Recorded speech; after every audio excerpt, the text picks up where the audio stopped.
रानी मुखर्जी बॉलीवुड की one of the most talented actresses हैं। रानी का शुमार 2000 की दहाई की टॉप एक्ट्रेसेस में होता है और आज भी वो लाखों लोगों के दिलों में बसती हैं। अपने करियर के पीक पर रानी का कई नामवर अदाकारों के साथ नाम जुड़ा और उन्हें मैरिज ब्रेकर के तौर पर भी जाना जाने लगा, क्योंकि उनके ज्यादातर अफेयर्स पहले से ही शादीशुदा मर्दों के साथ होते थे। उसके अलावा ढलती उम्र के साथ जब रानी को काम मिलना बंद हो गया तो उन्होंने अपने करियर को बचाने के लिए एक फिल्म में खुद से डबल एज के आदमी के साथ बेड सीन्स भी किए। आज के वीडियो में हम आपको रानी मुखर्जी की जिंदगी के ऐसे ही बहुत से पहलुओं से रूबरू करवाएंगे जो यकीनन आप पहले नहीं जानते होंगे। सो वीडियो को एंड तक जरूर देखें और अगर अभी तक वीडियो को लाइक नहीं किया तो जल्दी से लाइक कर दें और चैनल को सब्सक्राइब करके घंटी के निशान को दबा दें। नंबर 1, रानी मुखर्जी 21 मार्च 1978 को मुंबई में पैदा हुए और इस वक्त उनकी एज 43 साल है। रानी मुखर्जी पढ़ाई में काफी तेज थी। रानी ने बताया कि स्कूल के दिनों में उनका एक बॉयफ्रेंड था, लेकिन जब घर वालों को उसके बारे में पता चला तो वो सख्त नाराज हुए, जिसकी वजह से उन्हें ब्रेकअप करना पड़ा। नंबर 2,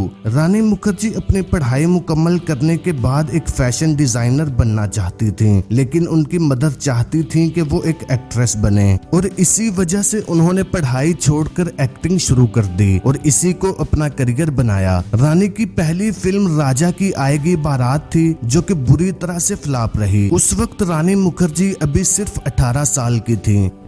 मिस्टर हस्बैंड, मुझे भी तुम्हारे गले पड़ने या तुमसे शादी करने का कोई शौक नहीं था। गौर से देख लो मुझे, मैं हिंदुस्तान की अदालत की वो मोहर हूँ जो तुम्हारे माथे पे लगा दी गई है कि मैं तुम्हारी पत्नी हूँ और तुम मेरे पति। जब तक मेरी मांग में सिंदूर और गले में मंगलसूत्र है, दुनिया तो क्या, भगवान भी तुम्हें मुझसे अलग नहीं कर सकता। रानी ने बताया कि शुरुआत में उन्हें रोमांटिक सीन्स शूट करवाने में बहुत मुश्किल होती थी। नंबर 3, रानी मुखर्जी फिल्मों में आने से पहले ही आमिर खान की एक जबरदस्त फैन थी। 1998 में जब रानी मुखर्जी को आमिर खान के साथ फिल्म गुलाम का ऑफर किया गया तो उनकी खुशी का कोई ठिकाना ही नहीं था। रानी ने बताया कि बचपन में एक मर्तबा उन्होंने आमिर से ऑटोग्राफ मांगा तो आमिर ने उन्हें झिड़क दिया। जब आमिर से इस बारे में पूछा गया तो आमिर ने कहा कि मुझे ऐसा कुछ भी याद नहीं, अलबत्ता मैं बच्चों पर कभी भी गुस्सा नहीं करता। खैर, फिल्म गुलाम में आमिर और रानी ने खूब रोमांस किया और फिल्म में उनकी केमिस्ट्री को लोगों ने खूब पसंद किया और ये रोमांस सिर्फ फिल्म की हद तक ही कैद नहीं रहा बल्कि ऑफ स्क्रीन भी शुरू हो गया। दोनों फिल्म की शूटिंग खत्म करने के बाद सीधा होटल के रूम में जाने लगे और वहाँ एक साथ रात गुजारते, लेकिन जल्द ही आमिर के घर इसके बारे में पता चल गया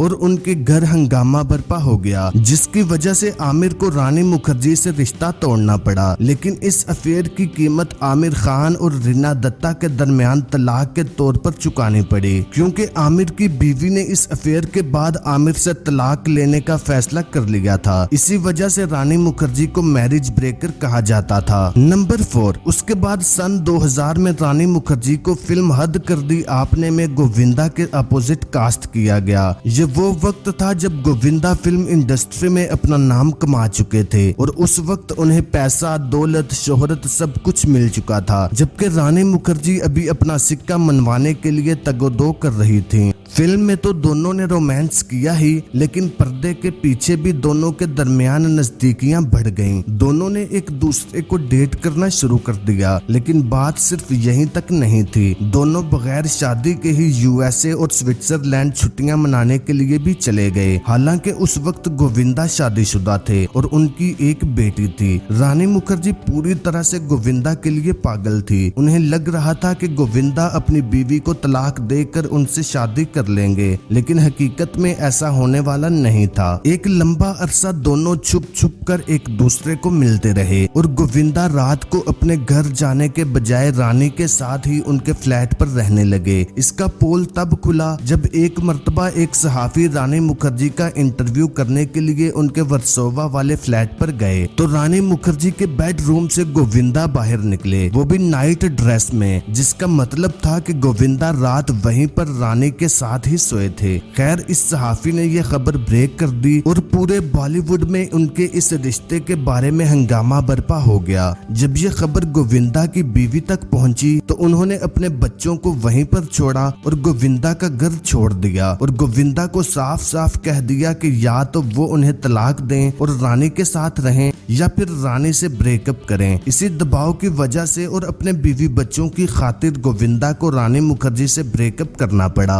नंबर 4, 2004 में आई फिल्म युवा और 2005 की बंटी और बबली ने रानी मुखर्जी और अभिषेक बच्चन को लोगों का फेवरेट कपल बना दिया था। हकीकत ये थी कि दोनों ऑन स्क्रीन रोमांस तो करते ही थे, ऑफ स्क्रीन यानी कि पर्दे के पीछे भी दोनों के दरमियान नजदीकियां बढ़ गईं। दोनों एक दूसरे को डेट करने लगे, यहाँ तक कि दोनों ने एक दूसरे के साथ शादी करने का भी फैसला कर लिया। अभिषेक बच्चन के घर वाले भी इस रिश्ते से राजी थे, लेकिन 2005 में आई फिल्म ब्लैक ने दोनों के दरमियान दरार पैदा कर दी। इस फिल्म में रानी मुखर्जी ने अमिताभ बच्चन के साथ काम किया, यानी कि अभिषेक बच्चन के फादर के साथ, और इसमें एक सीन ऐसा था जिसमें रानी मुखर्जी अमिताभ बच्चन को किस करती हुई नजर आई, जिसकी वजह से अभिषेक बच्चन और उनकी मदर जया बच्चन काफी अपसेट हुए और रही सही कसर फिल्म लागा चुनरी में दाग के सेट पर निकल गई, जहां जया बच्चन और रानी मुखर्जी ने एक साथ काम किया।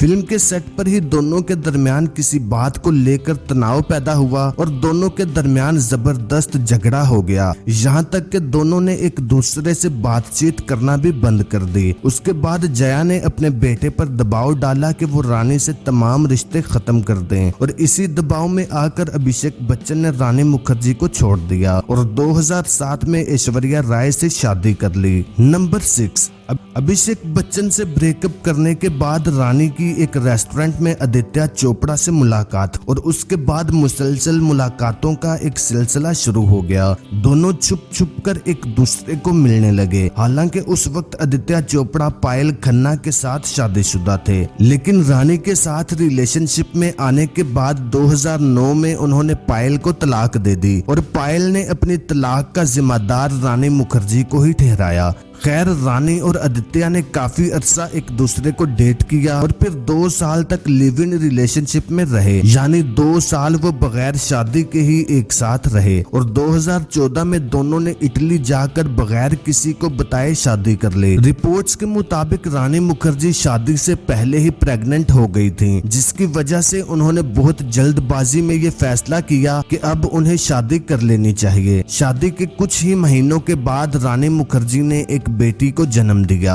नंबर 7, क्या आप जानते हैं कि पाकिस्तान के साबिक सदर जनरल परवेज मुशर्रफ भी रानी मुखर्जी के बहुत बड़े फैन थे और रानी मुखर्जी इंडिया की वाहिद अदाकारा हैं जिनको पाकिस्तानी प्रेसिडेंट के साथ डिनर करने का मौका मिला हो। अपने दौरे हुकूमत में जब परवेज मुशर्रफ इंडिया के दौरे पर गए तो उन्होंने इंडियन गवर्नमेंट से सिफारिश की कि रानी मुखर्जी को भी उनके साथ डिनर पर बुलाया जाए और यूं रानी को ये एजाज हासिल है कि उन्हें पाकिस्तान के आर्मी चीफ और सदर के साथ डिनर करने का मौका मिला। रानी ने खुद बताया कि ये मौका उनकी जिंदगी का सबसे यादगार लम्हा था और ये उनके लिए वाकई एक बहुत बड़ी अचीवमेंट है। नंबर 8, जब काफी तगोदो करने के बाद भी रानी मुखर्जी को काम नहीं मिल रहा था तो उन्होंने अपना करियर बनाने के लिए कुछ गंदे सीन्स का सहारा लिया। सन 2000 में उन्होंने हे राम फिल्म साइन की, जिसमें उन्हें खुद से 20 साल बड़े कमाल हसन के साथ काम करना था। इस फिल्म में उन्होंने काफी एडल्ट और बैड सीन्स शूट करवाए। इन गंदे सीन्स की वजह से उन पर काफी तनकीद भी हुई, लेकिन फिल्म ने अच्छा बिजनेस किया